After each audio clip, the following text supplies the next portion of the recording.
എന്റെ പിന്നെ ഇപ്പൊ കച്ചവടത്തിലൊന്നും വലിയ വർക്കത്തിൽ എനിക്ക് ബർക്കത്ത് തരണേ എന്ന കാര്യങ്ങളൊക്കെ പറയാൻ. അഭിലാഷങ്ങൾ പൂവണിയാൻ. ഇതാണ് ഞങ്ങൾ പറഞ്ഞത്, ഇത് ഇസ്ലാം അനുവദിച്ച സിയാറത്തല്ല. നിങ്ങൾക്ക് പാരമ്പര്യം പറയാൻ പറ്റുമോ ഇങ്ങനെ ഒരു സിയാറത്ത് നബി സല്ലല്ലാഹു അലൈഹി വസല്ലമയുടെ സ്വഹാബിമാര് ചെയ്തതായി? മദീനത്തുൽ മുനവ്വറയിൽ ആദ്യമായി വഫാത്തായത് ഉസ്മാൻ ഇബ്നു മൽഊൻ റളിയല്ലാഹു അൻഹുവാണ്. ആ ഉസ്മാൻ ഇബ്നു മൽഊൻ റളിയല്ലാഹു അൻഹുവിന്റെ ഖബറിൽ ഏത് സ്വഹാബി ചെന്നിട്ടാണ് അഭിലാഷം പൂവണിയാൻ അവിടെ പോയി പ്രാർത്ഥിച്ചത്? നിങ്ങൾക്ക് പറയാൻ സാധിക്കുമോ? നബി സല്ലല്ലാഹു അലൈഹി വസല്ലമ വഫാത്തായിട്ട് എത്രയധികം കാലം പ്രവാചകന്റെ സ്വഹാബിമാര് ജീവിച്ചു. ഏത് സ്വഹാബിയാണ് നബി സല്ലല്ലാഹു അലൈഹി വസല്ലമയുടെ ഖബറിൽ പോയി അഭിലാഷങ്ങൾ പൂവണിയാൻ, ആഗ്രഹങ്ങളും കഷ്ടതകളും പരിഹതമാകാൻ റസൂൽ കരീം സല്ലല്ലാഹു അലൈഹി വസല്ലമയോട് തേടിയത്? ഒരിക്കലും നമുക്ക് കാണാൻ പറ്റൂല.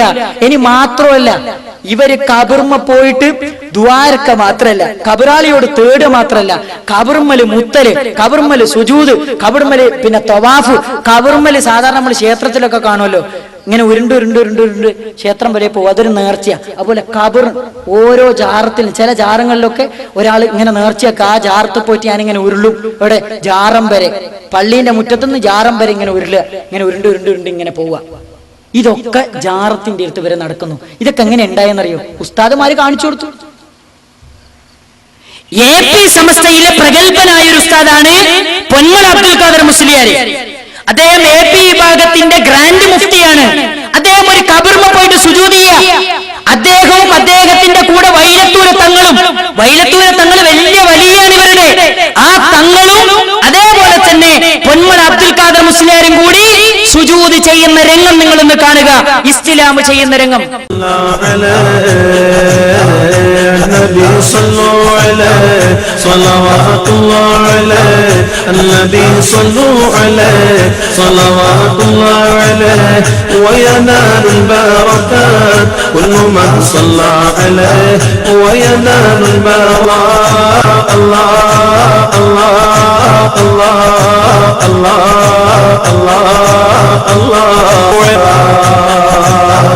يا حبيب الله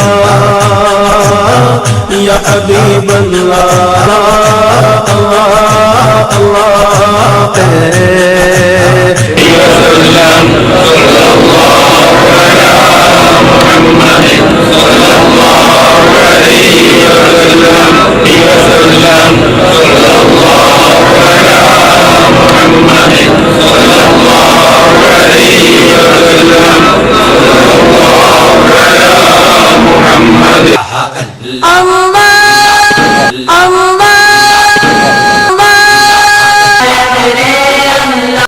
എന്താ അയാള് ചെയ്ത്? ഒരാള് സുജൂദ് കിടന്നു, അതിപ്പോ വ്യാഖ്യാനിക്കുന്നുണ്ട്. ആ സുജൂദ് ഒന്നല്ല, അവിടെ ഇരുന്നിട്ട് അത് മുത്താൻ പോയതാ. എന്തിനാ ഇരിക്കുന്ന മുത്താൻ? പൊന്മളക്ക് പേടിയായിട്ട് വീഡിയോ കണ്ടപ്പോ തന്നെ പൊന്മള വരച്ചിക്കണ്. അവിടെ കൂടി പൊന്മള എന്ത് ചെയ്യുന്നറിയോ? ആ ഇങ്ങനെ കുഞ്ഞെടുത്ത് തന്നെ മുത്തിയിട്ട് നീർന്നു കളഞ്ഞു. ഇനി നിങ്ങൾ മുത്തി, ഇനി നിങ്ങൾ സുജൂദല്ല ചെയ്ത, നിങ്ങൾ വ്യാഖ്യാനിച്ച സുജൂദ് തന്നെ. അത് കണ്ടെക്കുന്നവർക്കൊക്കെ അറിയാം സുജൂദാണെന്ന്. ഇനി നിങ്ങൾ വ്യാഖ്യാനത്തിന് വേണ്ടി സുജൂദല്ല, ഇനി അത് തൊട്ടുമുത്തലാണെന്ന് പറഞ്ഞാൽ നിങ്ങളെ ഷാഫി മദ്ഹബിൽ അത് എതിരാ. ഷാഫി മദ്ഹബിന്റെ കിതാബെടുക്ക് സവാജിർ, പള്ളിയിലുണ്ടല്ലോ കുട്ടികൾക്ക് പഠിപ്പിക്കാൻ വേണ്ടി സവാജിർ, വൻ പാപങ്ങളെ കുറിച്ച് പരാമർശിക്കുന്ന ഗ്രന്ഥം. സവാജിറിൽ എന്താണ് ഇബ്നു ഹജർ അൽ ഹൈതമി റഹ്മത്തുള്ളാഹി അലൈഹി പറഞ്ഞത്? കൃത്യമായി ശ്രദ്ധിക്കുക. അൽ കബീറത്തു സാലിസത്തു വറാബിയ വൽ ഖാമിസത്തു വസാദിസത്തു വസാബിയ വസാമിനത്തു വതിസ്ഊൻ. എന്താണ്? 93 മുതൽ 99 വരെയുള്ള വൻ പാപങ്ങൾ. എന്താണ്? 93 മുതൽ 99 വരെയുള്ള വൻ പാപങ്ങൾ. ആരാ പറയുന്നത്? മുജാഹിദിന്റെ ഉമർ മൗലവിയോ KM മൗലവിയോ പറയുന്ന പുസ്തകമല്ലേ ഞാൻ വായിക്കുന്നത്. ഇബ്നു ഹജർ അൽ ഹൈതമി റഹ്മത്തുള്ളാഹി അലൈഹി തന്റെ സവാജിറിൽ രേഖപ്പെടുത്തിയ വാചക എന്താ പറഞ്ഞെന്നറിയോ? ഇത്തിഹാദുൽ ഖുബൂരി മസാജിദ, അല്ലാഹുവിന്റെ ഇത്തിഹാദുൽ ഖുബൂരി, ഖബറുകളെ ആരാധനാലയങ്ങളായി സ്വീകരിക്കൽ വൻ പാപങ്ങളിൽപ്പെട്ടതാണ്. 2 വഈകാദുസ് സുറുജി, ഖബറുമ്മൽ വിളക്ക് കത്തിക്കൽ വൻ പാപങ്ങളിൽപ്പെട്ടതാണ്. നിങ്ങൾക്ക് ധൈര്യമുണ്ടോ മോനമ്പത്തെ ജാറത്ത് പോയിട്ട് മമ്പറത്തെ ജാറത്ത് പോയിട്ട് ആ വിളക്കൊന്ന് കടത്താൻ? നിങ്ങളെ ഷാഫി മദ്ഹബിലെ കിതാബാ പറഞ്ഞത് എന്ത്? വിളക്ക് കത്തിക്കല് വൻ പാപങ്ങളിൽപ്പെട്ടതാണ്. ധൈര്യമുണ്ടോ നിങ്ങളെ കേരളക്കരയിലെ ഏതെങ്കിലും ഒരു ജാറത്തിലെ വിളക്ക് മാറ്റാൻ, ഈ ഉത്തരനെ വെച്ച് മാറ്റാൻ നിങ്ങൾക്ക് സാധിക്കോ? നിങ്ങൾക്ക് സാധിക്കുക, നിങ്ങൾ ചെയ്യേ. രണ്ടാമത് പറയാണ്, അവസാനം പറയാണ്,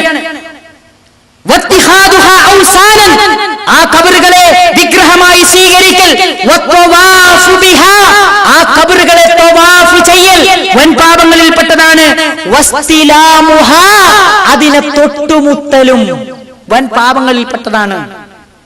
നിങ്ങളെ വലിയ മുഫ്തി തൊട്ടുമുത്തി, മറ്റേയാള് സുജൂദ് കടന്നിട്ട് മുത്തി.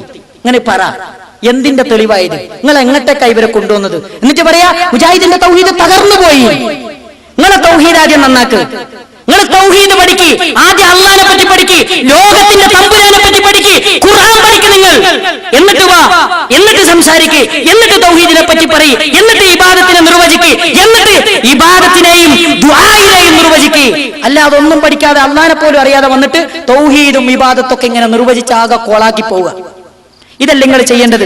ശരിക്ക് ചെയ്യേണ്ടത് നിങ്ങൾ ഇവിടെ വന്നിട്ട് നിങ്ങൾ പഠിക്കുക, നിങ്ങൾ ദീന് പഠിക്കുക. ഇനി മാത്രല്ല ഇവര് പറയുന്ന എന്തറിയോ, എല്ലാ സ്ഥലത്തും മുജാഹിദ് പ്രസ്ഥാനം കൃത്യമായി പഠിപ്പിച്ചു, എല്ലാ മേഖലയിലും. മാത്രമല്ല ഇവര് ഓതുന്ന മൗലിദുകളും അതിലെ തെറ്റുകളൊക്കെ എന്താ പറയുക, ഇവര് ജനങ്ങളെ പഠിപ്പിക്കുന്നത് അന്ധവിശ്വാസമാണ്, ഒരു സംശയവും ഇല്ല. ഞാനൊരു കാര്യം പറഞ്ഞിട്ടെ, ഒരു ഫാത്തിമ മൗലിദം പറഞ്ഞിട്ടൊരു മൗലിദുണ്ട്. ആ മൗലിദിൽ ഇവർ പറയുന്ന ഒരു സംഭവമുണ്ട്, അതും കൂടി നിങ്ങൾ ശ്രദ്ധിക്കണം. എന്താ സംഭവം എന്ന് വെച്ചാല്, ഈ മൗലിദിൽ പറയാണ്, ഫാത്തിമ മൗലിദിൽ പറയാണ്, ഫാത്തിമ ബീവി റളിയല്ലാഹു അൻഹയെ പ്രസവിച്ചെങ്ങനെയാ നിങ്ങൾക്കറിയോ? റസൂലുള്ളാഹി മിഅ്റാജിന് പോയപ്പോ അവിടെ സ്വർഗത്തിലെത്തിയപ്പോ അവിടെ ഒരു കൊട്ടാരമുണ്ട്.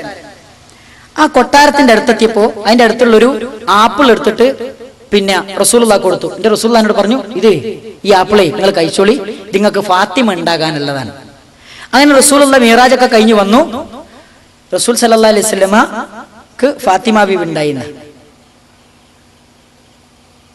റസൂൽ സല്ലല്ലാഹു അലൈഹി വസല്ലം എപ്പോഴാ മിഅ്റാജിന് പോയത്? 51-ാമത്തെ വയസ്സിലാണ്. 48-ാമത്തെ വയസ്സിൽ ആയിഷ ബീവി റളിയല്ലാഹു അൻഹ ഖദീജ ബീവി റളിയല്ലാഹു അൻഹ മരിക്കുകയും ചെയ്തു. 48-ാമത്തെ വയസ്സിൽ ഖദീജ ബീവി മരിച്ചിരിക്കണ്. പിന്നെ എങ്ങനെ 51-ാമത്തെ വയസ്സിൽ പോയി തിന്ന ആപ്പിളുമായി തിരിച്ചു വന്നിട്ട് ബന്ധപ്പെടുക എങ്ങനെയാ? ആരോടാ? എന്താ നിങ്ങൾ പറയുന്നത്? എന്തൊക്കെ വൈരുദ്ധ്യങ്ങൾ പറയുന്നത്? ഇങ്ങനെ വൈരുദ്ധ്യങ്ങളുടെ കലവറിയായി ഈ ആളുകൾ മാറിക്കൊണ്ടിരിക്കുകയാണ്. എവിടെ നോക്കിയാലും ഏത് കാര്യം പറഞ്ഞാലും ഇങ്ങനെ നിരന്തരമായിട്ട് ഇവരോട് പറഞ്ഞു കൊടുത്തു, നിങ്ങളെ മൗലൂദ് ഈ ജാതി തെറ്റൊക്കെ ഉണ്ട്. അവരെന്നെ സമ്മതിച്ചു, മൗലിദിൽ തെറ്റുണ്ട്. എവിടെ? വല്ലപ്പുഴയിൽ വെച്ച് മുജാഹിദ് പണ്ഡിതന്മാർ കൃത്യമായി ബോധ്യപ്പെടുത്തിയപ്പോ അവരെന്നെ സമ്മതിക്കാൻ, ഏത് മൗലൂദ് തെറ്റുണ്ടെന്ന് പറഞ്ഞപ്പോ ഇവിടെ വന്നൊരു ചങ്ങായി ഉണ്ടല്ലോ, അയാൾ പറയാ തെറ്റൊന്നുമില്ല, ഞങ്ങൾ അങ്ങനെയൊന്നും പറഞ്ഞിട്ടില്ല. കൃത്യമായിട്ട് മനസ്സിലാവും ആര് പറഞ്ഞതാണ് ശരിയെന്ന്. പറയുന്നു, സബീരയിലുള്ള മൗലിദ് തെറ്റാണെന്ന് ഞങ്ങൾ ആരും പറഞ്ഞിട്ടില്ല, ഇത്രയേ പറഞ്ഞിട്ടുള്ളൂ.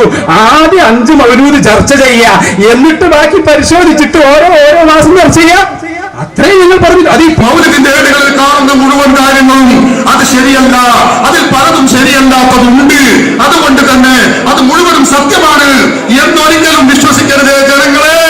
ഞങ്ങൾ പലപ്പോഴും പറഞ്ഞിട്ടുണ്ട്, ഇവിടെ ഒന്നുകൂടി പറയുന്നു, ആരും അതിൽ സംശയിക്കണ്ട. പറയുന്നു, സബീരയിലുള്ള മൗലിദ് തെറ്റാണെന്ന് ഞങ്ങൾ ആരും പറഞ്ഞിട്ടില്ല, ഇത്രയേ പറഞ്ഞിട്ടുള്ളൂ. ആദ്യം 5 മൗലൂദ് ചർച്ച ചെയ്യാ, എന്നിട്ട് ബാക്കി പരിശോധിച്ചിട്ട് ഓരോ മാസം ചർച്ച ചെയ്യാ, അത്രയും ഞങ്ങൾ പറഞ്ഞു. അത് ഈ മൗലിദിന്റെ ഏടുകളിൽ കാണുന്ന മുഴുവൻ കാര്യങ്ങളും അത് ശരിയല്ല, അതിൽ പലതും ശരിയല്ലാത്തതുണ്ട്, അതുകൊണ്ട് തന്നെ അത് മുഴുവനും സത്യമാണ് എന്നൊരിക്കലും വിശ്വസിക്കരുത് ജനങ്ങളെ. ഞങ്ങൾ പലപ്പോഴും പറഞ്ഞിട്ടുണ്ട്, ഇവിടെ ഒന്നുകൂടി പറയുന്നു, ആരും അതിൽ സംശയിക്കണ്ട. പറയുന്നു, സബീരയിലുള്ള മൗലിദ് തെറ്റാണെന്ന് ഞങ്ങൾ ആരും പറഞ്ഞിട്ടില്ല, ഇത്രയേ പറഞ്ഞിട്ടുള്ളൂ. ആദ്യം 5 മൗലൂദ് ചർച്ച ചെയ്യാ, എന്നിട്ട് ബാക്കി പരിശോധിച്ചിട്ട് ഓരോ മാസം ചർച്ച ചെയ്യാ, അത്രയും ഞങ്ങൾ പറഞ്ഞു. അത് ഈ മൗലിദിന്റെ ഏടുകളിൽ കാണുന്ന മുഴുവൻ കാര്യങ്ങളും അത് ശരിയല്ല, അതിൽ പലതും ശരിയല്ലാത്തതുണ്ട്, അതുകൊണ്ട് തന്നെ അത് മുഴുവനും സത്യമാണ് എന്നൊരിക്കലും വിശ്വസിക്കരുത് ജനങ്ങളെ. ഞങ്ങൾ പലപ്പോഴും പറഞ്ഞിട്ടുണ്ട്, ഇവിടെ ഒന്നുകൂടി പറയുന്നു, ആരും അതിൽ സംശയിക്കണ്ട. എന്താ പറഞ്ഞത്? അലവി സക്കാഫി പറഞ്ഞ മൗലിദിൽ ആരും വിശ്വസിക്കല്ല, അതിൽ തെറ്റുണ്ട്. മറ്റേയാൾ ഇറങ്ങിയിട്ട് പിറ്റേന്ന് ഇത് തെറ്റുണ്ടെന്ന് പറഞ്ഞോടുകൂടി ആകെ ഇവർ കുടുങ്ങി. മുജാഹിദ് പണ്ഡിതന്മാരുടെ മുമ്പിൽ ഇവർ കുടുങ്ങി, ഇവർ സമ്മതിക്കേണ്ടി വന്നു. എന്റെ പുറത്തിറങ്ങിയിട്ട് പറയാ തെറ്റുണ്ടെന്ന് ആരും പറഞ്ഞിട്ടില്ല. എന്താ പറഞ്ഞേ? ഇതൊക്കെ മലയാളം അറിയാവുന്ന ആൾക്കാർക്ക് അറിയാവുന്ന കാര്യങ്ങളല്ലേ, എന്നിട്ട് അതിനെ ന്യായീകരിക്കാം, തെറ്റുന്നുണ്ട് ആരും പറഞ്ഞിട്ടില്ല. എന്താ നിങ്ങൾ പറയുന്നേ? സമ്മതിച്ചു, മുജാഹിദ് പ്രസ്ഥാനത്തിന്റെ മുമ്പിൽ ഇവരെ മുട്ടുമടക്കി. മൗലിദിന്റെ കിതാബുകളിൽ വ്യതിയാനങ്ങളുണ്ട്, അതേപോലെ തന്നെ ഖുർആനിൽ വിരുദ്ധമായ ആശയങ്ങളുണ്ട്, സുന്നത്തി എന്ന് സമ്മതിച്ചു, തെറ്റുണ്ടെന്ന് സമ്മതിച്ചു. പല ആളുകൾ തെറ്റില്ല എന്നൊക്കെ പറഞ്ഞു നോക്കിയെങ്കിലും അതിൽ തെറ്റുണ്ട് എന്ന് ലോക ജനതക്ക് ബോധ്യപ്പെട്ടു. അതുകൊണ്ട് തന്നെ പല ആളുകളും അത് വലിച്ചെറിയുകയും ചെയ്തു. പിന്നെ ഇവര് പറയാൻ അറിയോ, മുജാഹിദുകളെ സംബന്ധിച്ചിടത്ത് ഇവർക്ക് ഔലിയാക്കന്മാരില്ല, ഇവർ ഔലിയാക്കന്മാരെ ആദരിക്കൂല, ഇവർ ഔലിയാക്കന്മാരെ ബഹുമാനിക്കൂല എന്നൊക്കെ പറയും. സഹോദരങ്ങളെ, സമയം കുറവുകൊണ്ട് ഇങ്ങനെ ചുരുക്കി പോവാൻ. അള്ളാന്റെ ഔലിയാക്കന്മാരെ ആദരിക്കുന്നവരാണ് നമ്മൾ, അള്ളാന്റെ ഔലിയാക്കന്മാരെ ബഹുമാനിക്കുന്നവരാണ് നമ്മൾ. അവരെ ആദരിക്കുകയും ബഹുമാനിക്കുകയും ചെയ്യണമെന്ന് സമൂഹത്തെ പഠിപ്പിക്കുകയും ചെയ്യുന്നവരാണ് മുജാഹിദ് പ്രസ്ഥാനം. പക്ഷെ ഞങ്ങൾ ആദരിക്കണ്ടെന്ന് ഒരിക്കലും പറയലില്ല. പക്ഷെ ഞങ്ങൾ ആദരിക്കണ്ടെന്ന് പറയലുണ്ട്. ആരെന്നറിയോ? ഇവര് പഠിപ്പിക്കുന്ന ചില ഔലിയാക്കന്മാരുണ്ട്. ഏതാ ഔലിയ? ഒരു ഔലിയന്റെ കഥ ഞാൻ പറഞ്ഞുതരാം. പിന്നെ CM മക്കാവിലെ CM മടവൂര്. എന്താ CM മടവൂരിന്റെ? ഇവരെ ഔലിയാക്കന്മാർ ഏകദേശമൊക്കെ പരിശോധിച്ചാൽ അരപ്പിരി ലൂസായിരിക്കുന്നാണ് എല്ലാ ഔലിയാക്കന്മാരും. ഏകദേശം ഔലിയാക്കന്മാരുടെയൊക്കെ ക്വാളിറ്റി എന്താന്ന് വെച്ചാൽ അരപ്പിരി ലൂസായിരിക്കുന്ന. ഇനി CM മടവൂരാണല്ലോ ഇവരെ വലിയ ഔലിയ. ആ ഔലിയാന്റെ കറാമത്ത് കേൾക്കണേ, വലിയ കറാമത്ത. എന്താ ഔലിയാന്റെ കറാമത്ത് എന്നറിയോ? ഒന്ന്, മടവൂർ CM വലിയുല്ലാഹി എന്ന പുസ്തകത്തിലെ പേജ് 78-ാമത്തെ പേജിൽ ഞാൻ വായിക്കുന്നത്. മമ്മൂട്ടി മൂപ്പന്റെ വീട്ടിലെ 3 വർഷക്കാലത്തിനിടയിൽ ഒരു ദിവസം മഗ്‌രിബും ഇശായും മാത്രമാണ് മൊയ്തീൻ സാഹിബ് നിസ്കരിച്ചത്. അഥവാ ഷെയ്ഖുന ഹാജിയാരും ബാബു എന്ന അഹമ്മദ് കോയയും സാഹിബിനെ തുടർന്ന് നമസ്കരിക്കുകയും ചെയ്തു. 3 കൊല്ലത്തിന്റെ ഇടയിൽ എന്താ ചെയ്തത്? ഒരു മഗ്‌രിബും ഇശായും ഇയാള് നിസ്കരിച്ചു. ഇയാൾ ഔലിയാണ് പോലും. ഇനി മാത്രല്ല, അടുത്ത ഷെയ്ഖുന നോമ്പ് നോറ്റിരുന്നില്ലെന്നതിന് പുറമെ പകൽ സമയത്ത് ചിലർക്ക് ബാക്കിയുള്ള ഭക്ഷണവും മറ്റും കൊടുത്ത് നോമ്പ് മുറിപ്പിക്കുകയും ചെയ്യും. അയാൾ നോമ്പ് വെക്കൂല. നോമ്പ് വെക്കൂല എന്ന് മാത്രല്ല, ആരെങ്കിലും നോമ്പ് കതറെ നോമ്പല്ലേ മെനെ ഞാൻ തിന്നതിന്റെ കുറച്ച് ബാക്കിയുണ്ടായി തിന്നിട്ട് അങ്ങനെ നോമ്പ് കുറിച്ചാളാ. എന്താ ഔലിയ? ഇത്ര നല്ല ഔലിയാക്കന്മാരൊക്കെ കിട്ടുവോ? ഈന്റെ മുമ്പ് പോയിട്ടാണ് ഔലിയേ കാക്കണേ കുട്ടീനെ തരണേ എന്ന് പറയുന്നേ. എന്റെ ചങ്ങായിമാരെ, ഒരൽപ്പം തലയുള്ളൊരു മനുഷ്യ ഇത് ചെയ്യൂ. ഇനി മാത്രല്ല, അടുത്തെന്നറിയോ? ക്രമേണ ഷെയ്ഖിനൊക്കെ കുടുംബജീവിതത്തോട് വിരക്തി തുടങ്ങി. ഉമ്മയോടും ഭാര്യയോടും സംസാരിക്കാതെയായി. വലിയ ഔലിയാണ്. ആരാണ് ഔലിയ? അല്ലാഹുവിന്റെ ഖുർആൻ പഠിപ്പിച്ചു, അല്ലദീന ആമനു വഖാലു യത്തഖൂൻ. തഖ്വയുള്ളവരാണ് ഔലിയ. ഭാര്യയോട് ചെയ്യേണ്ട കടമകൾ നിർവഹിക്കുന്ന, ഉമ്മയോട് ചെയ്യേണ്ട കടമകൾ നിർവഹിക്കുന്നവരാണ് ഔലിയാക്കന്മാരെന്ന് ലോകത്തിന്റെ തമ്പുരാൻ പഠിപ്പിച്ചു. ഇതേത് ഔലിയാണ്? ഇതേത് ഔലിയ? ഇനി തീർന്നിട്ടില്ല. അടുത്തത് മറ്റൊരു ഘട്ടത്തിൽ CM മടവൂരിന്റെ മറ്റൊരു ഘട്ടത്തിൽ താടിയും മുടിയും വളർത്തി കണ്ടാൽ ഭയം തോന്നിക്കുന്ന രീതിയിലായിരുന്നു. ഇക്കാലത്ത് കണക്കില്ലാത്ത വെറ്റില ചവച്ചിരുന്നു. വെറ്റില ഇങ്ങനെ തിന്നു ഔലിയെ, വെറ്റില തിന്നു. അടുത്തത്, പിന്നീട് താടിമുടികൾ പാടെ നീക്കം ചെയ്തു. കാറിൽ മാത്രമായി യാത്ര. തുരുതുരാ സിഗരറ്റ് വലിച്ചിരുന്നു. ഔലിയെ തുരുതുരാ സിഗരറ്റ് വലിച്ചിരുന്നു. സ്വർണ്ണ മോതിരവും ചെയിനും ധരിച്ചിരുന്നു. വെറ്റില മുറുക്കും, തുരുതുരാ സിഗരറ്റ് വലിക്കും, പിന്നെയോ സ്വർണത്തിന്റെ മോതിരം മാത്രല്ല വാച്ചും ധരിച്ചിരുന്നു. മാത്രല്ല പേന്റും കോട്ടും മാത്രമല്ല ടൈ പോലും കെട്ടിയിരുന്നതായി കണ്ടവർ പറയുന്നു. ബുഷിന്റെ മാതിരി ഇങ്ങനെ നടക്കുക. ഇതാണ് ഔലിയ. നിങ്ങൾ പറയും, ഇത് ഏത് പാരമ്പര്യമുള്ള ഔലിയ? ഏത് പാരമ്പര്യം നിങ്ങൾക്ക് പറയാനുള്ള ഈ ഔലിയാനെ? അരപ്പിരി ലൂസുള്ള ആളെന്നല്ലാതെ പിന്നെ വേറൊരു ഔലിയുണ്ട്, വേങ്ങര കോയപ്പാപ്പ. എന്താ വേങ്ങര കോയപ്പാപ്പന്റെ സ്ഥിതി? വേങ്ങര കോയപ്പാപ്പ വലിയ ഔലിയ. വേങ്ങര കോയപ്പാപ്പന്റെ എന്നിട്ട് പറഞ്ഞു, കോയപ്പാപ്പ നമ്മുടെ നാട്ടിലെ മഴയില്ല, വളരെ ക്ഷാമമാണ് എന്ന് പറഞ്ഞു. അപ്പൊ കോയപ്പാപ്പ അങ്ങനെയാ, നിങ്ങൾ പോയിക്കോളി, മുണ്ട് അങ്ങോട്ട് കുട്ടി അങ്ങോട്ട് മൂത്രമൊഴിച്ചു കൊടുത്തു. സാധാരണ റഹ്മത്തുള്ള കാസിബി പറയൂ, ഇവരൊക്കെ ചവിട്ടാത്ത കാലെന്തിനാ? ഇവരൊക്കെ ചവിട്ടാത്ത കാലെന്തിനാ മനുഷ്യന്മാര്? നമ്മളത് പറയില്ല. ആ ഒരു പ്രയോഗം പറയാൻ ഉദ്ദേശിച്ച് ഞാൻ തിരിച്ചെടുത്തു. അങ്ങനത്തെ വർത്താനാണ് ഇവര് പറയാ. എന്താണ് സഹോദരങ്ങളെ? നിങ്ങൾ നോക്ക്, നിന്ന് മൂത്രയിക്ക മനുഷ്യന്മാരെ മുമ്പിൽ വെച്ചിട്ട്, എന്നിട്ട് അത് മഴയായിട്ട് വേറെ സ്ഥലത്ത് കൊടുമ്പിരി കൊള്ളുന്ന മഴ എന്നാ. അവിടെ ഇയാള് മൂത്രയിച്ചിട്ട് അപ്പുറത്ത് മഴ, കൊടുമ്പിരി കൊള്ളുന്ന മഴ. അതെ, നിങ്ങൾ വിശ്വസിച്ചാൽ മതി, ഞങ്ങളെ കൊണ്ട് വിശ്വസിപ്പിക്കണ്ട. ഈ ജാതി എന്തൊക്കെ തോന്നിയാസായി ഇവർ പറഞ്ഞുകൊണ്ടിരിക്കുന്നത്. മാത്രമല്ല സഹോദരങ്ങളെ, പിന്നീട് ഇവർക്കൊരു കുണ്ടൂരിലൊരു ശൈഖുണ്ട്. ആ കുണ്ടൂരിലെ ശൈഖിന്റെ നേർച്ചയും അതേപോലെ തന്നെ കബറ് കെട്ടിപ്പൊക്കലും എല്ലാ കാര്യവും നടന്നു. അപ്പോഴാണ് കൂടെയുള്ള ഒരാൾ പറയുന്നത്, ഈ കബറിൽ കിടക്കുന്ന ആരാ നിങ്ങൾക്കറിയോ?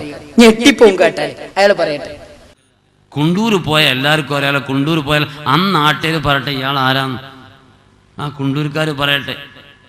എന്നിട്ട് അങ്ങനത്തെ ഒരാളെ മക്ബറ കെട്ടിപ്പൊക്കിയിട്ട് എല്ലാവരും സിയാറത്തിന് വിലായത്ത് കറാമത്ത്, ഇത്ര വോട്ടിന് തോൽക്കുന്ന സ്വപ്നം കണ്ടിട്ടുണ്ട്, ഇത്ര വോട്ടിന് ജയിക്കുന്ന സ്വപ്നം കണ്ടിട്ടുണ്ട്.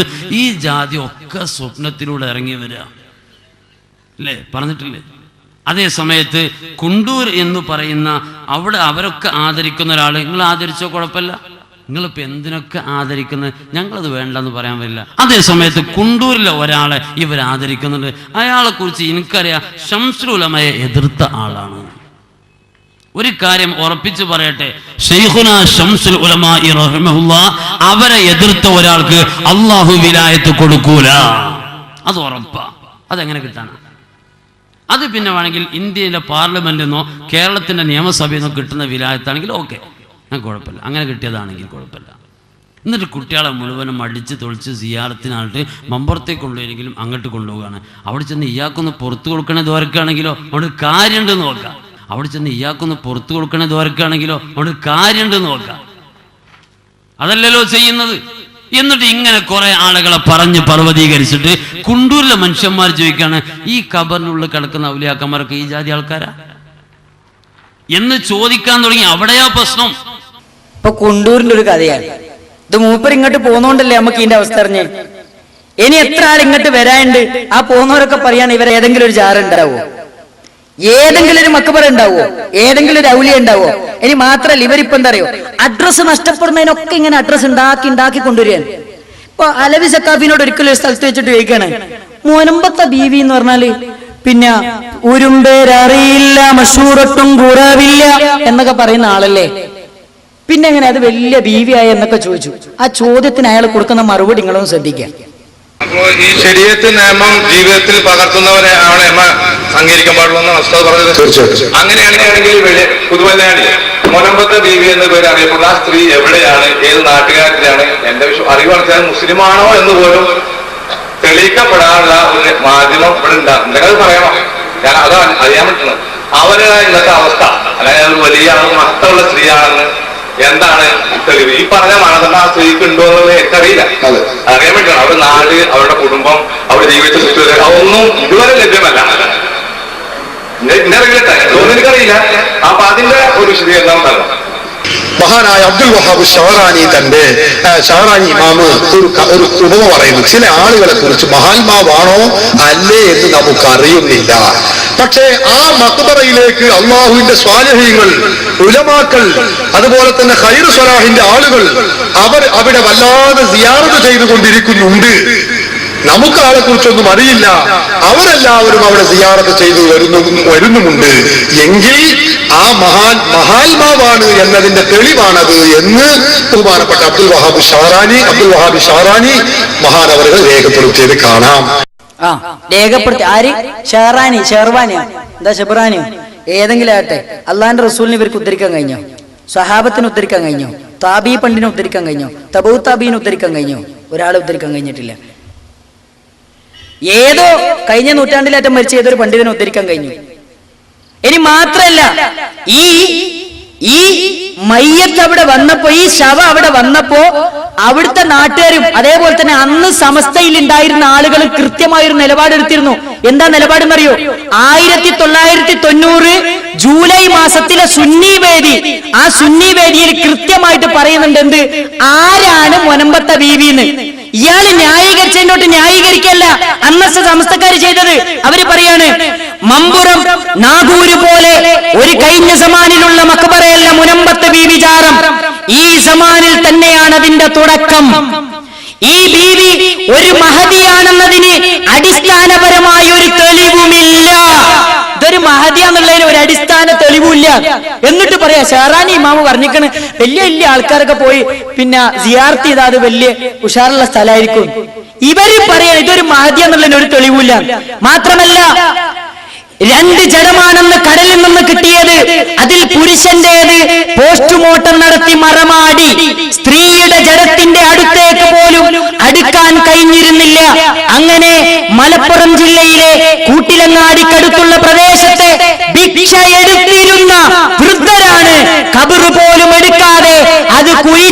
എത്തിയത്. ഇതാണ് പിന്നീട് ഫാത്തിമത്തു സുഹ്റ എന്ന പേരിൽ മുനമ്പത്തെ ബീവിയായി പിന്നീട് വിരാജിക്കപ്പെടുന്നത്. ഇനി പറ, എന്താ ഈ കറാമത്തിന്റെ തെളിവ്, മഹദി എന്നുള്ളതിന്റെ തെളിവ്? ഈ ജാതി ഔലിയാക്കന്മാരൊക്കെ അല്ലേ നിങ്ങൾക്ക് കാണിക്കാനുള്ളത്? പിന്നെ ഉണ്ട് ഏതാ കുപ്പസ്വാമി, ഏത് കാന്തപുര ഉസ്താദ് പോയിട്ട് ഉദ്ഘാടനം ചെയ്തെടുത്ത കുപ്പസ്വാമി.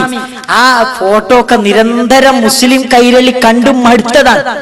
ഒരു ഉടുക്കാത്തൊരു അമുസ്ലിമായൊരു മനുഷ്യൻ, കുപ്പസ്വാമി എന്ന അയാളെ പേര്. അയാൾ മരിച്ചപ്പോ എന്തെന്ന് അറിയോ? അല്ലോ നമ്മൾ ഔലിയ. എന്താ ഔലിയ? ഓച്ചിറൗപ്പ. അങ്ങനെയാണല്ലോ ഇവർക്ക് ഒരാൾ മരിച്ചു കിട്ടാ. ഒരു പിരാന്ത നാട്ടിലുണ്ട്, ആ പിരാന്തൊന്നും മരിച്ചു കിട്ടാൻ കളിക്കും. മരിച്ചിങ്ങോട് കിട്ടിയാല് ഇവിടുന്ന് തുടങ്ങിയിട്ട് അവിടം വരെയുള്ള ഒരു പേരിങ്ങടിടും. എന്നിട്ട് പറയും ഷെയ്ഖുന അൽ കബീർ അൽ കുബീർ എന്നൊക്കെ പറഞ്ഞിട്ട് ഒരു പേരങ്ങടിട്ടിട്ട് അവിടത്തേക്ക് ആൾക്കാർ ഇങ്ങനെ കൊണ്ടുവരും. എന്തിന് സഹോദരങ്ങളെ? മതം കച്ചവടം ചെയ്യുകയാണ് ഇവർ, ദീന് കച്ചവടം ചെയ്യുകയാണ് ഇവർ. ഇവർക്ക് മതത്തിൽ യാതൊരു പാരത്രിക ലോകബോധവുമില്ല, ആഖിറമെന്നൊരു ബോധം ഇവർക്കില്ല. ഇവർക്ക് മുഴുവനും കച്ചവടമാണ്. സ്വലാത്ത് കച്ചവടം, ദിക്ർ കച്ചവടം, നിസ്കാരം കച്ചവടം, സ്വലാത്ത് കച്ചവടം, എല്ലാം ഇവർക്ക് കച്ചവടമായി മാറിക്കഴിഞ്ഞു. യതീംഖാന കച്ചവടം, എല്ലാം കച്ചവടം, എല്ലാം ഇവർക്ക് കച്ചവടം, അതിലൊരു സംശയമില്ല. പിന്നെ അവസാനം നൗഷാദ് പറയാം നമ്മളോട്, നൗഷാദ് ഹസനി പറയണേ, അതെ നിങ്ങൾ കുറച്ചു കാലായില്ലേ ഞങ്ങൾ ശിർക്ക് ചെയ്യുന്നുണ്ട്, ഞങ്ങൾ കുഫ്ർ ചെയ്യുന്നുണ്ട്, ഞങ്ങൾ മൊയ്തീശേനെ വിളിക്കുന്നുണ്ട്, മമ്പർത്ത തങ്ങളെ വിളിക്കുന്നുണ്ടെന്നൊക്കെ പറഞ്ഞ് നിങ്ങൾ വലിയ തൗഹീദിന്റെ ആളായി പ്രസംഗിച്ചേർന്നിട്ടില്ലേ? കണ്ടില്ലേ, നിങ്ങൾ തകർന്നു പോയില്ലേ? ഞങ്ങളെ AP-നോട് നിങ്ങൾ മാപ്പ് പറയണം. നൗഷാദ് പറയാ, ഞങ്ങളെ കാന്തപുരം ഉസ്താദിനോട് നിങ്ങൾ മാപ്പ് പറയണം. മാപ്പ് പറയാതെ ഞങ്ങൾ വിടില്ല. ഞങ്ങളെ AP ഉസ്താദിനോട് മാപ്പ് പറയണം നിങ്ങൾ. കാരണം എന്താ? ഞങ്ങൾ അങ്ങനെ തൗഹീദില്ലാത്തവരാണെന്നൊക്കെ പറഞ്ഞ ആൾക്കാരാണ് എന്നൊക്കെ പറഞ്ഞിട്ട് നൗഷാദ് വീമ്പളക്കാണ്. മോനെ 21 നമ്മൾ തൗബ ചെയ്തുകൊണ്ടെങ്കിലും നിങ്ങളോട് എല്ലാവരോടും കൂടി തന്നെയാണ് ഞങ്ങൾ പറഞ്ഞത്.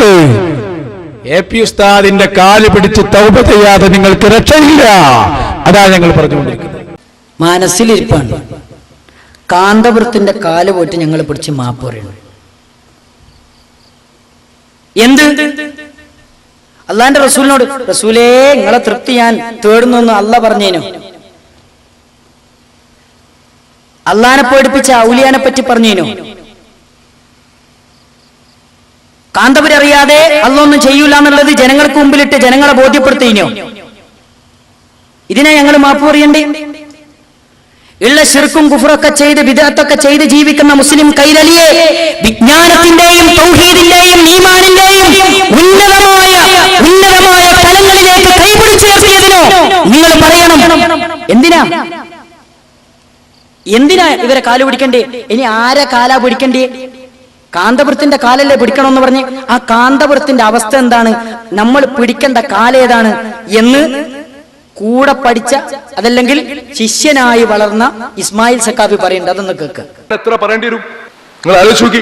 ഇവിടെ ഇതിന്റെ ഗൗരവം നിങ്ങൾക്ക് തിരിയുണ്ടോ? ഞാൻ പറയണേക്ക് മനസ്സിലാണ്ടോ? ജനിച്ചത് മുതൽ ഇന്ന് വരെ ഉറക്കത്തിൽ പോലും സത്യം പറയാൻ കഴിയാത്തൊരു കാക്ക ഒരു മുടിയും കൊണ്ടുവന്നു. എന്നിട്ട് ഞാൻ ചോദിക്കട്ടെ, ഞാൻ നിങ്ങളോട് ചോദിക്കാം, കേരളത്തിൽ നിങ്ങൾ കേട്ടതിൽ വെച്ച് ഏറ്റവും അധികം കളവ് പറയുന്ന ആളാരാ? പറയും. ഇത് സമൂഹത്തിന്റെ വിശ്വാസം, എന്റെ വിശ്വാസമല്ല. ഏറ്റവും അധികം അപവാദത്തിന് വിധേയനായ, അപവാദം ചെയ്തു എന്ന് സമൂഹം വിശ്വസിക്കുന്ന പണ്ഡിതനാരാ? പറയും. ഇത് ജനങ്ങളെ വിശ്വാസ, ഇസ്മായിൽ സക്കാഫിന്റെ വിശ്വാസമല്ല. ഏറ്റവും അധികം സാമ്പത്തിക ക്രമക്കേട് കാട്ടി എന്ന് സമൂഹം ആരോപണം ഉന്നയിച്ച പണ്ഡിതനാരാണ്? പറയൂ. കാന്തപുരത്തെ ബൂക്കർ മുസ്ലിയാർ. നിഷേധിക്കാൻ പറ്റുമോ? ഇത് സമൂഹത്തിന്റെ വികാരമാണ്, ജനങ്ങളെ വികാരമാണ്, ഇസ്മായിലിന്റെ വികാരമല്ല. ഇതിൽ ഞാൻ നിങ്ങളുടെ പിന്നിലാണ്. കാരണം നിങ്ങളൊക്കെ വളരെ ചെറുപ്പത്തിലാണ് മോശക്കാരനെ മനസ്സിലാക്കി. ഞാൻ വളരെ വൈകി. നിങ്ങൾ വിശ്വസിച്ചതിലേക്ക് ഞാൻ എത്തി എന്നതല്ലേ ശരി? ഞാൻ നിങ്ങളെ വിശ്വസിപ്പിച്ചു എന്നതാണോ? ആണോ? എന്നിട്ട് ഇവര് പറയുന്നത് ഞാനും അസൻ സക്കാഫി പ്രസംഗിച്ചിട്ട് ഇവരൊക്കെ AP-ക്ക് എതിരാക്കി. അങ്ങനെയല്ല കുട്ടികളെ സംഭവിച്ചത്. തീർന്നിട്ടില്ല. ഇസ്മായിൽ സക്കാഫി ഇനിയും പറയുന്നുണ്ട്, അതും കൂടെ ഒന്ന് കേൾക്കുക. ഇപ്പൊ സാധാരണഗതിയിൽ മുടിയെന്നാണ് പറയുമ്പോൾ ആൾക്കാർക്ക് ചിറിങ്ങിട്ട് വരികയാണ് അല്ലെ? പൊതുവായിട്ട് AP-ന്ന് കേൾക്കുമ്പോഴും മുടിയെന്ന് കേൾക്കുമ്പോഴും ഒരു ഹാസ്യ കഥാപാത്രത്തിനെ പോലെ നാണം കെടാൻ ഇറങ്ങി പുറപ്പെട്ട എന്ത് ചെയ്യാനാ? 19 വയസ്സായി. ഇനിയെങ്കിലും ഇയാൾക്ക് ഇതൊന്ന് നിർത്തിക്കൂടെ? ഇയാൾക്ക് പ്രായപൂർത്തിയായ അന്ന് മുതൽ ഈ സമുദായം സഹിക്കണതാണ്. 85 വയസ്സായിട്ട് ഇന്നും ഇക്കളിയ. ഉളുപ്പുണ്ടോ ഈ പരിപാടിക്ക്? നിങ്ങളൊന്ന് ആലോചിച്ച് നോക്കി. ഒരു മുടി ചോദിച്ചു. ഇനിയിപ്പോ എന്തേക്കും പറയാറോ, ഇസ്മായിൽ മുസ്ലിയാർ മൂപ്പർ ഉസ്താദിനെ ചീത്ത പറഞ്ഞു. ആ താടി നരച്ചത് വെയിലുണ്ടിട്ടല്ലോ, വയസ്സായിട്ടല്ലേ. ഇത് അനുഭവത്തിൽ നിന്ന് പഠിച്ചിട്ടില്ലെങ്കിൽ ചിലപ്പോ പേരക്കുട്ടികൾ ചീത്ത പറയേണ്ടി വരും. മുരീദന്മാരല്ല, ശിഷ്യന്മാരല്ല. ചിലപ്പം സ്വന്തം മകന്റെ മകൻ, ഉപ്പ എനിക്ക് നാട്ടുകാരെ മുമ്പിലൂടെ നടക്കണം, നിങ്ങൾ ഈ ആത്മീയ കച്ചവടം അവസാനിപ്പിക്കണമെന്ന് പേരക്കുട്ടികൾ ഏപ്പിനോട് പറയേണ്ടി വരും. ഈ കളി കളിച്ച എന്താ അവസ്ഥ? ഇയാളെ കാല് പിടിക്കാനാ പറഞ്ഞത്. ആർക്കെന്ന് തോന്നുന്നു ഇയാളെ കാല് പിടിക്കാൻ? എന്തെങ്കിലും മനസ്സിലാക്കി? വിശ്വാസപരമായ വൈകല്യങ്ങൾ തുറന്നു കാണിച്ചതിന്റെ പേരിൽ ഞങ്ങൾ ഇയാളെ കാല് പിടിക്കണമെന്നോ? ഞങ്ങളെ വിശ്വാസം തകർന്നു, ഞങ്ങളെ തൗഹീദ് തകർന്നു എന്നൊക്കെ നിങ്ങൾ പറയാ എന്നതല്ലാതെ നിങ്ങൾക്ക് തെളിയിക്കാൻ ഇന്നുവരെ സാധിച്ചിട്ടില്ല. ഞങ്ങൾ വെല്ലുവിളിച്ചു, നായികക്ക് 40 വട്ടം ഞങ്ങൾ പറഞ്ഞു, ഞങ്ങളുടെ തൗഹീദ് അചഞ്ചലമാണ്, ഞങ്ങളുടെ തൗഹീദ് അജയ്യമാണ്. നിങ്ങളുടെ തൗഹീദ് അചഞ്ചലമല്ല, നിങ്ങളുടെ തൗഹീദ് അജയ്യവുമല്ല. നിങ്ങളുടെ തൗഹീദ് അചഞ്ചലല്ല, നിങ്ങളെ തൗഹീദ് തകർന്ന് തരിപ്പണമായ തൗഹീദാ. അള്ളാഹു തന്നെയുള്ള വിശ്വാസം നിങ്ങളെ ഈ കോലത്തിലാ. പിന്നെ ബാക്കിയുള്ള വിശ്വാസം എന്തായിരിക്കും നിങ്ങളെ കഥ? ഔലിയാക്കന്മാരുടെ വിശ്വാസം എന്താ? അത് ഈ കോലത്തിൽ. പിന്നെ ബാക്കിയുള്ള വിശ്വാസത്തിന്റെ കോലം പറയണ്ടെന്നില്ല. എന്നിട്ടാണ് ചെറുവരലില്ല, മുട്ടും കൈയില്ലാത്തവൻ ചെറുവരലില്ലാത്തവനെ വന്നിട്ട് തെറി വിളിക്കുന്നത്. സഹോദരങ്ങളെ, നിർത്തിവെക്കണം ഈ പരിപാടി. നിങ്ങൾ കൊണ്ടുവാ, പ്രമാണങ്ങൾ കൊണ്ട് മുജാഹിദ് പ്രസ്ഥാനത്തിന് നേരെ നേരിട്, പ്രമാണങ്ങൾ കൊണ്ട്, രേഖകൾ കൊണ്ട് നേരിട്. അല്ലാതെ പ്രഹസനങ്ങൾ കൊണ്ടും അതേപോലെ തന്നെ പരിഹാസങ്ങൾ കൊണ്ടുമല്ല മുജാഹിദ് പ്രസ്ഥാനത്തെ നിങ്ങൾ നേരിടേണ്ടത്. മാത്രമല്ല, ഇവര് പറയാണ്, ഇനിതാ ഞങ്ങളൊരു ക്യാമ്പയിൻ പ്രഖ്യാപിച്ചിരിക്കുന്നു, തൗഹീദ് അജയ്യമാണ്, അചഞ്ചലമാണെന്ന ക്യാമ്പയിൻ. ഈ ക്യാമ്പയിൻ മുഴുവൻ പഞ്ചായത്തിലൂടെ ഞങ്ങൾ അങ്ങ് നടത്തുമ്പോ എല്ലാ കേരളത്തിലെ മുസ്ലിങ്ങളൊക്കെ സുന്നിയായിട്ടുണ്ടാകും. അന്ന് പറയുന്ന ഞങ്ങളൊന്ന് ആഘോഷിക്കട്ടെ. ഇത് തൗഹീദ് അചഞ്ചലമാണെന്ന് ഞങ്ങളുടെ ക്യാമ്പയിൻ കേരളത്തിൽ കഴിയുന്നതോടെ ഈമാനുള്ള ഒരൊറ്റാളും വഹാബി ഉണ്ടാവില്ല. അല്ലാഹു തൗഫീഖ് നൽകട്ടെ. അതുണ്ടാവില്ല, നിങ്ങളെ കൂടെ ഉണ്ടാവില്ല. എത്ര ക്യാമ്പയിൻ ഇവര് നടത്തി? ഒരു ക്യാമ്പയിന് 1000കണക്കിന് ക്യാമ്പയിനുകൾ ഇവർ നടത്തിയില്ലേ? എത്ര മുജാഹിദ് പ്രവർത്തകരെയാണ് നിങ്ങൾക്ക് സമസ്തയിലേക്ക് കിട്ടിയത്? തിരുവനന്തപുരത്തുനിന്ന് ഒരു ചാരനെ കിട്ടി. ആ ചാരനെ പിടിച്ചു, അവന്റെ ചാരപ്പണി ലോകത്തിന് കാണിച്ചു കൊടുത്തു. പിന്നെ വന്നിട്ടില്ല. ഈ ജാതി ചാരന്മാരെന്നല്ലാതെ ലോകത്തൊരു തൗഹീദ് വിശ്വസിക്കുന്ന, ഈമാനുള്ള, ഇഖ്ലാസുള്ള ഒരൊറ്റ മനുഷ്യനെ നിങ്ങളെ കൂടെ കിട്ടൂല. നിങ്ങൾ അള്ളാന്റെ വിശ്വാസം എന്താ? അള്ളാഹ് നബീനോട് അങ്ങോട്ട് സഹായം തേടുക. കാന്തപുരത്തോട് ചോദിച്ചിട്ട് കാര്യങ്ങളൊക്കെ നിയന്ത്രിക്കാം. കാന്തപുരത്തിന്റെ കോലം നമ്മൾ കണ്ടു. ഇയാളോട് ചോദിച്ചിട്ട് അള്ളാഹ് നിയന്ത്രിക്കുന്നു. എന്തായിരിക്കും കോലം? നഹൂദുബില്ല. ഈ ജാതി വിശ്വാസമുള്ള ഒരു സമൂഹം. ഇനി മാത്രല്ല, ഇവർക്ക് തന്നെ അറിയാം, ഇവരെത്ര ക്യാമ്പയിൻ നടത്തിയാലും ഇവരെ കൂട്ടത്തിലേക്ക് ഒരു മുജാഹിദും പോവില്ല. കാരണം എന്താ? ആളുകൾ മുഴുവനും മുജാഹിദ് പ്രസ്ഥാനത്തിലേക്ക് ഒഴുകി വരികയാണ്. അത് ഇവരെന്നെ സമ്മതിക്കുന്നുണ്ട്. അതൊന്ന് കേൾക്ക് സഹോദരങ്ങളെ.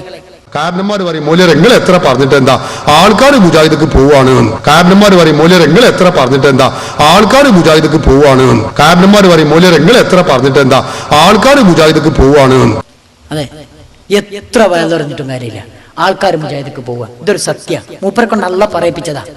നിങ്ങൾ എത്ര വലിയ ക്യാമ്പയിൻ നടത്തിയിട്ടെന്താ? ഏത് ശിർക്കൻ ക്യാമ്പയിൻ നടത്തിയാലും ഒരു കുട്ടിയെ പോലും നിങ്ങൾക്ക് തൗഹീദുള്ള, ഈമാനുള്ള, ഇഖ്ലാസുള്ള ഒരാളെ പോലും വലിച്ചു കൊണ്ടുപോകാൻ നിങ്ങളുടെ വിശ്വാസങ്ങൾക്കോ ആദർശത്തിനോ സാധിക്കുകയില്ല എന്ന് വിശുദ്ധ ഖുർആനും സുന്നത്തും മുന്നിൽ വെച്ചുകൊണ്ട് ഞങ്ങൾക്ക് അഭിമാനത്തോടു കൂടി പറയാൻ സാധിക്കും. ഇനി മാത്രല്ല, 100 കണക്കിന് ഞങ്ങൾ ചോദിച്ചതാണ് ഒരുപാട് സ്ഥലത്ത്. ഇതുവരെ കലണ്ടറാ, മഅദനു സഖാഫ സുന്നിയന്റെ, മർക്കസു സഖാഫത്തെ സുന്നിയന്റെ. ഈ രണ്ട് കലണ്ടറിലും ദുൽഹജ്ജ് 10 ബലി പെരുന്നാള് നെഹ്സാണ്. നെഹ്സ് എന്ന് പറഞ്ഞാൽ എന്താ? ബർക്കത്തില്ലാത്ത ദിവസവും. ദുൽഹജ്ജ് 10 ബലിയെരുന്നാളുടെ അന്ന് നെഹ്സാണ്. ആരെ? ഏപ്പിക്കാരുടെ കലണ്ടറിലുള്ളതാ. ഇനി നെഹസിനെ പറ്റി അവരോട് തന്നെ ചോദിക്കാണ്. സുന്നത്ത് മാസിക ഓരോടെന്നെ ചോദിക്കാം. അതിലെന്താ പറയുന്നതെന്നറിയോ?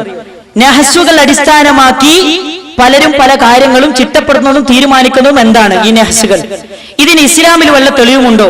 ഉണ്ടെങ്കിൽ കിതാബുകൾ സഹിതം വിശദീകരിക്കാമോ? അതിന്റെ ഉത്തരം എന്താ അറിയോ? നെഹസുകൾ അടിസ്ഥാനമാക്കി നല്ല കാര്യങ്ങൾ പ്രവർത്തിക്കണമെന്ന് ഇസ്ലാമിലില്ല. പിന്നെ ഇതേതാ ഇസ്ലാം?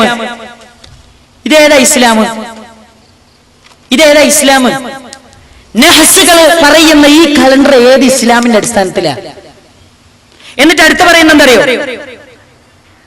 അങ്ങനെ നഹ്സുകൾ നോക്കി പ്രവർത്തിക്കുന്നത് അള്ളാഹുവിന്റെ മേൽ ബലമേൽപ്പിച്ച് ജീവിക്കുന്ന വിശ്വാസിക്ക് യോജിക്കുന്നതല്ല. ഇതേത് വിശ്വാസിയെ അച്ചടക്കുന്നത്? ഇതേത് വിശ്വാസിയെ ഇത് അച്ചടിച്ചിറക്കുന്നത്? നിങ്ങൾ പറയും. എന്നിട്ട് ഇവരെന്നെ പറയാ, ഇവരൊന്ന് പറയാ, വേറൊന്ന് ചെയ്യാ. എന്ത് തോന്നിയ സഹോദരങ്ങളെ. അതുകൊണ്ട് സഹോദരങ്ങളെ, അവസാനമായി പറയാനുള്ളത്, മുജാഹിദ് ബാലുശ്ശേരിയെ പറ്റി ഒരു കാര്യം പറഞ്ഞിരുന്നു. മുജാഹിദ് ബാലുശ്ശേരി ഒരായത്ത് തിരുത്തി, ഒരായത്ത് മാറ്റി ഓതി, തെറ്റോതി എന്ന് പറഞ്ഞിട്ട് മുജാഹിദ് ബാലുശ്ശേരിനെ പച്ചക്ക് തിന്ന. സ്വാഭാവികമായിട്ട് ഒരു പ്രാസംഗികൻ, ഒരു സംസാരിക്കുന്ന ആളെന്നുള്ള നിലക്ക് സാധാരണ നാക്ക് പിഴവൊക്കെ സ്വാഭാവികമാണ്, എല്ലാവർക്കും സംഭവിക്കും. എല്ലാവരും ഒന്നും തെറ്റൊന്നും വരാത്ത പ്രാസംഗികരാന്ന് ആർക്കും നമുക്ക് പറയാൻ പറ്റുക? ഒരാൾക്കും പറയാൻ പറ്റൂല. മുജാഹിദ്ഖാനെ പറ്റി അങ്ങ് പറഞ്ഞങ്ങ് ഇല്ലാതാക്കി കളഞ്ഞു. ഇനി യഥാർത്ഥത്തിൽ നൗഷാദ് ഹസനിക്ക് തന്നെ ഒരു തെറ്റ് വരും, നിങ്ങളൊന്ന് കേട്ടു. ഇടാൻ വേണ്ടിയിട്ടല്ല, നിങ്ങൾക്ക് മനസ്സിലാക്കാൻ വേണ്ടിയിട്ടാണ്. ഖുർആനിന്റെ 8-ാം അധ്യായത്തിന്റെ 89-ാമത്തെ വചനം നീ ശ്രദ്ധിച്ചിട്ടില്ലേ? ഇന്നമൽ ഖംറു വൽ മൈസിറു വൽ അൻസാബു വൽ അസ്ലാമു റിജ്സും മിൻ അമലി ശൈത്താൻ. 8-ാമത്തെ അധ്യായത്തിൽ 89 ഇന്നമൽ ഖംറു വൽ മൈസിറു. ഞങ്ങൾക്ക് ചോദിക്കുക, കളിയാക്ക, പരിഹസിക്ക, ഞങ്ങളത് ചെയ്യൂല. സഹോദരങ്ങൾ, ഇതിനല്ലല്ലോ നമ്മൾ ഈ പരിപാടി സംഘടിപ്പിക്കുന്നത്. മറിച്ച് ഇവര് പറയുന്ന ആശയ ആദർശങ്ങൾ അത് ഖുർആന് വിരുദ്ധാണോ? അത് ഖുർആന് വിരുദ്ധാന്ന് ഞങ്ങൾ പറയും, പ്രമാണങ്ങൾ ഉദ്ധരിച്ചുകൊണ്ട് പറയും. പിന്നെ അവസാനമായി സൂചിപ്പിക്കാനുള്ള സഹോദരങ്ങളെ, നമ്മുടെ പ്രൊഫഷണൽ രംഗത്ത് പഠിക്കുന്ന മുഴുവൻ വിദ്യാർത്ഥികൾക്കും വേണ്ടി മലപ്പുറത്ത് വെച്ച് പ്രോഫ്കോൺ സംഘടിപ്പിക്കുന്നുണ്ട്. നിങ്ങളുടെ വീടുകളിലുള്ള, കുടുംബങ്ങളിലുള്ള, അയൽ വീടുകളിലുള്ള മുഴുവൻ പ്രൊഫഷണൽ വിദ്യാർത്ഥികളെയും മലപ്പുറത്ത് ഈ വരുന്ന മാർച്ച് 8, 9, 10 ദിവസങ്ങളിൽ നടക്കുന്ന പ്രോഫ്കോണിൽ നിങ്ങൾ പങ്കെടുപ്പിക്കുക. ഇസ്ലാമിനെ അറിയാനും മതത്തിന്റെ നിയമപാഠങ്ങൾ അറിയാനും ദീനിന്റെ നിയമ വിധിവിലക്കുകൾ അറിയാനും നിങ്ങൾ പറഞ്ഞേക്കുക. ആ പരിപാടിയിൽ പങ്കെടുക്കുക. അവസാനമായി ഞാൻ പറയട്ടെ, വ്യക്തിപരമായി ആരെങ്കിലും വേദനിപ്പിക്കുന്ന സംസാരം ഉണ്ടായിട്ടുണ്ടെങ്കിൽ ഞാൻ ക്ഷമ ചോദിക്കുകയാണ്. ഇത് നമ്മുടെ പരലോക വിജയത്തിന് വേണ്ടിയാണ് ഞാൻ ഇങ്ങനെയൊക്കെ സംസാരിച്ചത്. നമുക്കെല്ലാവരുടെയും മനസ്സിന്റെ ആഗ്രഹം അള്ളാന്റെ സ്വർഗത്തിലെത്തണം, നരകത്തിൽ നിന്ന് രക്ഷപ്പെടണം.